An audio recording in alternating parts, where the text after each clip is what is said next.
this is Aishu. Welcomes to Yoga Bites. நம்ம யோகா பைட்ஸில் டிஃப்ரெண்ட்டான peoples, டிஃப்ரெண்ட்டான ஆத்தர்ஸ், அவங்க கோத்ரூ பண்ண விஷயம், நம்ம அதில் என்ன லேர்ன் பண்ணிக்கிட்டோன்னு சொல்லி ஒவ்வொரு வாரமும் ஒவ்வொருத்தரை பற்றி பார்த்துட்டு வரோம். ஸோ இந்த வாரம் நம்ம பார்க்க போகிறவர் யாருன்னா குல்ரஞ்சன் முகர்ஜி. யார் இந்த குல்ரஞ்சன் முகர்ஜி? இவர் என்ன பண்ணியிருக்காரு? அவரோட ஸ்டோரி, அவரோட முயற்சி சக்சீட் ஆச்சா, ஃபெயிலியர் ஆச்சா, அவர் நேச்சர் க்யூர் மூலியமாகவும் நேச்சுரோபதி மூலியமாகவும் என்ன கற்றுக்கிட்டாருன்னு இந்த வீடியோவில் பார்க்கலாம். வாங்க வீடியோக்குள்ளே போகலாம். குல்ரஞ்சன் முகர்ஜி 1897 கொல்கட்டாவில் பிறக்கிறாரு. எங்கன்னா பெங்கால். இவர் ஒரு பெங்காலியன், வெஸ்ட் பெங்காலில் பிறக்கிறாரு. இவர் நேச்சர் க்யூர் இன்ஸ்டியூட்டோட ஒரு பிரின்சிபல் ஆஃப் புக்கை ரைட் பண்ணுறாரு. அது என்னன்னா, எந்தெந்த லாங்குவேஜ்லாம் எழுதுறான்னா அவரோட ஓன் லாங்குவேஜ்லேருந்து ஹிந்தி, பெங்காலி, இங்கிலீஷ், இது எல்லாத்துலேயுமே அவர் எழுதுகிற ஒரு புக் ரொம்ப பாப்புலர் ஆகுது.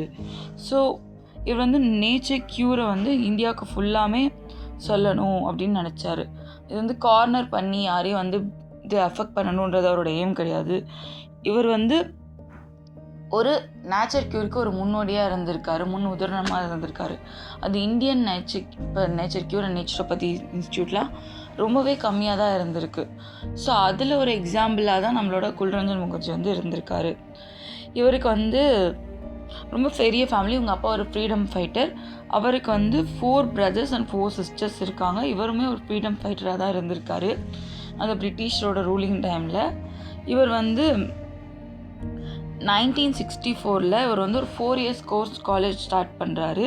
அந்த டிகிரி கல்கட்டாவில் ஸ்டார்ட் பண்ணி அதுக்கு கவர்மெண்ட்டோட ஃபினான்ஷியல் சப்போர்ட்டோடவே அந்த டிகிரி சக்ஸஸ்ஃபுல்லாக போயிட்டுருக்கு. அந்த காலேஜ் ஆகட்டும், அந்த டிகிரி ஆகட்டும், நிறைய different kinds of students nature க்யூரை இந்த இந்தியன் ஸ்டடீஸில் லேர்ன் பண்ணிக்கிறதாகட்டும்.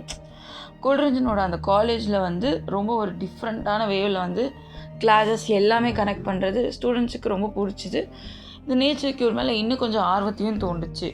ஸோ இவருக்கு எப்போ அந்த நேச்சர் மேலே ஒரு இன்ட்ரெஸ்ட் வந்துச்சுன்னா, இவர் 20th century 1966 குல்ரஞ்சன் சிக்கன் பாக்ஸ்னால அஃபெக்ட் ஆகுறாரு.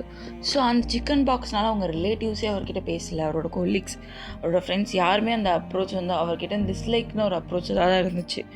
ஸோ அப்போ அவர் டிசைட் பண்ணார், இது நம்ம ஒரு நார்மலான விஷயம், இது ஒரு ஒரு வைரஸ் லைக் வரும், ஒரு சர்டன் டேஸில் இருக்கும், நம்மளை விட்டு போயிடும், இதுக்கு நம்ம நேச்சர் க்யூர் மூலயமா ட்ரீட் எடுத்துக்கலாம் அப்படின்னு சொல்லிட்டு நேச்சர் க்யூர் மேலே அப்போ ஒரு ஆர்வம் வருது. ஸோ அந்த ஆர்வம் அவரோட 22வது வயசுலேருந்து அவருக்கு வர ஆரம்பிச்சிருக்கு. ஸோ அப்போலேருந்தே ஒரு ஸ்பிரிச்சுவல் பாத்து அவர் ஃபாலோ பண்ண ஆரம்பிச்சிருக்காரு குல்ரஞ்சன் முகர்ஜி. அதுக்கப்புறம் அவர் பேஷண்ட்ஸை பார்க்குறதாகட்டும், அதுக்கப்புறம் இந்த விஷயத்தினால அவர் ரொம்ப சஃபர் ஆகி அந்த ப்ராப்ளம் சிவியராக போனதுக்கப்புறமுமே அவர் க்யூர் ஆகலைனாலும் சரி, இதை பற்றின ஒரு அவேர்னஸ் நமக்கு வர வரைக்கும் நம்ம ரொம்ப கேர்லெஸ்ஸாக இருந்துட்டோம். ஆனால் மற்றவங்க அந்த மாதிரி இருக்கக்கூடாது, ஒரு அவேர்னஸ் கொடுக்கணும்னு சொல்லிட்டு நிறைய விஷயம் குல்ரஞ்சன் முகர்ஜி பண்ணியிருக்காரு. ஸோ அந்த டேஸில் அவர் ஒரு டாக்டர்கிட்ட போயிருக்காரு, டாக்டர் அஜித் போஸ். அவர் ஒரு நேச்சர் க்யூர் டாக்டர். அவர் ஒரு nature cure centre clinic Bangalore பெல்காக் லொக்கேட் கல்கட்டாவில் இவர் அந்த நேச்சர் க்யூர் சென்டர் ரன் பண்ணிகிட்ருக்காரு சக்ஸஸ்ஃபுல்லாக. பேஷண்ட்ஸ்க்கு வேப்பர் பாத் மெத்தடில் ட்ரீட்மெண்ட் கொடுத்துட்ருக்காரு நம்ம குல்ரஞ்சன் முகர்ஜி.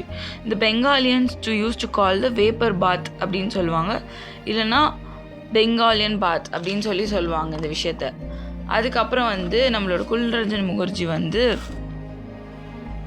நிறைய புக்ஸ் எழுதுறாரு. அவர் நேச்சர் க்யூர் பாயிண்டர் அப்படின்னு சொல்கிறாங்க. ஏன் அப்படி சொல்கிறாங்கன்னா, குல்ரஞ்சன் முகர்ஜி நிறைய டிசீஸ்க்கு சொல்லியிருக்காரு. இவரும் அதே பாயிண்ட்டை தான் யூஸ் பண்ணியிருக்காரு. நமக்கு டிசீஸ்ன்றது ஒரு பனிஷ்மெண்ட் கிடையாது, அது நமக்கு கொடுக்குற ஒரு வார்னிங் அப்படின்னு சொல்லியிருக்காரு. ஸோ இந்த காலேஜுமே சக்ஸஸ்ஃபுல்லாக போயிட்டுருக்கு. அவர் கவர்மெண்ட்டோட சப்போர்ட்டோடு தான் இந்த விஷயத்தெல்லாம் ஸ்டார்ட் பண்ணியிருக்காரு.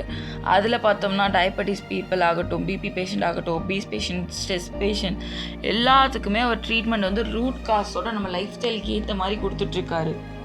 இதுதான் அவர் சொல்லியிருக்காரு. அதுக்கப்புறம் இவரோட நேச்சர் க்யூர் ஹாஸ்பிட்டல் 1934 குல்ரஞ்சன் ஒரு நேச்சர் க்யூர் ஹாஸ்பிட்டல் ஸ்டார்ட் பண்ணுறாரு. அது சேம் கல்கட்டாவில் தான், அந்த சிட்டியில் தான் அவர் ஸ்டார்ட் பண்ணுறாரு. அப்போது 1946 காந்தி இவர்கிட்ட ட்ரீட்மெண்ட் எடுக்க வராரு. ஸோ ட்ரீட் பண்ணுறப்போ வந்து காந்திஜி சொல்கிறாரு டெவலப் பண்ணுறதுக்கு இன்னும் ஒரு சில விஷயத்தெல்லாம் நம்ம வந்து இன்னும் ஒரு பாயிண்ட்ஸ்லாம் வந்து இது பண்ணலாம், லைக் ஆட் பண்ணலாம் அப்படின்னு சொல்லிட்டு காந்திஜி வந்து நிறைய அட்வைஸ் கொடுத்துருக்காரு. இவர் ஒரு நேச்சுரல் லான்ச் வந்து ரொம்ப பிலீஃபாக நம்பினார். லைக் அடுத்து வந்து இவர் ஒரு நேச்சரை பற்றி ஃபாலோவர், ரொம்ப நேச்சரை பற்றி வந்து நேசிப்பார், ஃபாலோ பண்ணுவார். எந்த அளவுக்கு அவர் நேச்சரை பற்றி நேசிச்சாருன்னா அவரோட டிசீஸ் வந்து ரொம்ப சிவியர் கண்டிஷனுக்கு போயிடுச்சு. ஒரு கண்டிஷனுக்கு மேலே வந்து அவருக்கு இந்த ட்ரீட்மெண்ட் வந்து ஒர்க் ஆகலை, அவர் சிவியாரிட்டிக்கு போயிட்டார். அவர் அப்போ கூட வந்து என்ன சொல்லிட்டு இருந்தாருன்னா, I will diet, I don't take a medicine and injection அப்படின்னு சொல்லி அவரோட லாஸ்ட் பிரெத் வரைக்குமே ஒரு நேச்சுரோபதியை ஃபாலோ பண்ண ஒரு இம்பார்ட்டண்டான பர்சன். அவர் லைஃப்பில் அவர் நேச்சுரோபதியால் சக்சீட் ஆகிருக்காரோ ஃபெயிலியர் ஆகிருக்காரோ, அந்த விஷயத்தில் வந்து சக்சீடோ ஃபெயிலியரோ அவர் அப்படி ஆயிருந்தாலுமே, பட் அவர் ஃபெயிலியராக இருந்தாலுமே நான் எடுத்த ஒரு விஷயத்தில் நான் கரெக்டாக இருப்பேன், ஸ்டாண்ட் எடுத்து நிற்பேன், நேச்சர் என்னை வந்து ப்ரொடெக்ட் பண்ணுச்சு, நான் அதுக்காக நான் உழைப்பேன்னு சொல்லி தன்னவே ஒரு மனுஷன் வந்து ஒரு விஷயத்துக்காக கொடுத்துருக்காரு. ஸோ அதனால தான் இவரோட ஸ்டோரி சக்சீடோ ஃபெயிலியரோ, பட் இருந்தாலுமே இந்த விஷயத்தில் வந்து அவர் அந்த ட்ரீட்மெண்ட்டை யூஸ் பண்ணி ஏதோ ஒரு இடத்துல வந்து யூஸ்ஃபுல்லாக ஆயிருக்கார்ல, அந்த ஒரு விஷயத்துக்காகவே அவர் வந்து ரொம்ப ஸ்ட்ராங்காக இருந்தார்.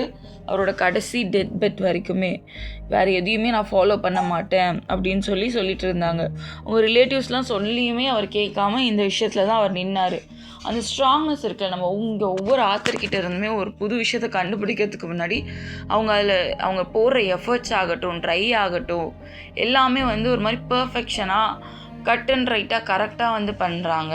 லைக் ஒவ்வொரு விஷயமுமே ஸ்டெப் டவுனாக பொறுமையாக நடந்தாலுமே அவங்க அதை சக்சீட் ஆகுறாங்க, ஃபெயிலியர் ஆகுறாங்கிறது நெக்ஸ்ட் திங்.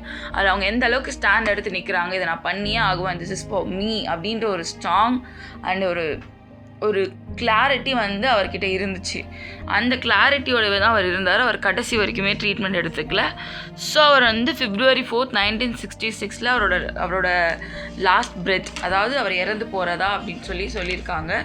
ஸோ இவர்கிட்டேருந்து நம்ம என்ன லேர்ன் பண்ணிக்கிட்டோம் அப்படின்னா, எந்த ஒரு மனுஷனுமே டிசீஸை வந்து பனிஷ்மெண்ட்டாக யோசிக்காமல் இது வார்னிங், நம்ம அதுக்கு என்ன பண்ணணும், லைக் அதுக்கான ரூட் காசை முன்னாடி கண்டுபிடிக்கணும், அதை சப்ரெஸ் பண்ணி வச்சுக்காமல் அதுக்கான ரூட் காசை கண்டுபிடிக்கணும்னு சொல்லி நமக்கு குல்ரஞ்சன் முகர்ஜி அவர்கள் வந்து சொல்லியிருக்காரு.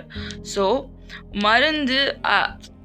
மருந்து வந்து நமக்கு வந்து ஒரு விஷயத்தை வந்து க்யூர் பண்ணுறதா இருக்கணும். லைக் நம்ம எடுக்கிற எந்த ஒரு விஷயமாக மருந்தாக இருக்கட்டும், லைக் ஃபிசிக்கல் எக்ஸசைஸாக இருக்கட்டும், எதுவாக இருந்தாலுமே அது வந்து நம்மளை வந்து சப்ரெஸ் பண்ணி அதை உள்ளவே வச்சு அது வந்து ஃப்யூச்சரில் உனக்கு ஒரு பெரிய ஒரு க்ரானிக் ஹில்னஸ்க்கு கொண்டு போயிடக்கூடாது. ஒரு அக்யூட் டிசீஸாக ஸ்டார்ட் ஆனது ஒரு க்ரானிக் டிசீஸாக வந்து போயிடக்கூடாது. அதை நீ தான் உன் கையில் தான் இருக்குது. ஸோ அதுக்காக அவர் வந்து எனக்கு இது கரெக்டான வே ஆஃப் ட்ரீட்மெண்ட் சொல்லி முன்னாடியே நீங்கள் தெரிஞ்சுக்கிட்டிங்கன்னா இந்த நேச்சர் க்யூர் ட்ரீட்மெண்ட்டு ஒரு பெஸ்ட் ட்ரீட்மெண்ட் தான். ஸோ நேச்சர் க்யூரால் சக்சீட் ஆனவங்களும் இருக்காங்க, ஃபெயில் ஆனவங்களும் இருக்காங்க. பட் அந்த டைமிங்க்கு அந்த ட்ரீட்மெண்ட்டை நம்ம கரெக்டாக எடுத்துக்கணும். ஸோ அதை தான் அவர் வந்து சொல்கிறாரு. அவர் வந்து அவரோட ஸ்டாண்டில் அவர் ஸ்ட்ராங்காக தான் இருந்தார். நான் நேச்சர் க்யூர் ட்ரீட்மெண்ட் தான் எடுத்துப்பேன், நான் இன்ஜெக்ட் பண்ண மாட்டேன் அப்படின்னு சொல்லி. ஏன்னா அது அவரோட மைண்ட் செட். இதுலேருந்து என்ன கற்றுக்கலான்னா, நம்ம எந்த ஒரு விஷயத்துலையுமே ஒரு ஸ்ட்ராங் பிலீவ் இருக்கணும். அதை வந்து கை விட்டுறக்கூடாது. நம்மளால் முடியும், சக்சீட் ஆகும். உனக்கு நீங்களே வந்து செல்ஃப் மோட்டிவேட் பண்ணிக்கோ. எனக்கு நானே செல்ஃப் மோட்டிவேட் பண்ண மாதிரி உங்களுக்கு நீங்களே வந்து ஒவ்வொருத்தருமே செல்ஃப் மோட்டிவ் பண்ணிக்கணும். ஸோ அப்படி கேட்டுட்டு இந்த வீடியோ முடிக்கிறேன். என்னோடய வீடியோ உங்களுக்கு பிடிச்சிருந்தா like, share and comment, subscribe to Yoga Bytes. Stay tuned and tata. இன்னொரு வீடியோவில் பார்க்கலாம்.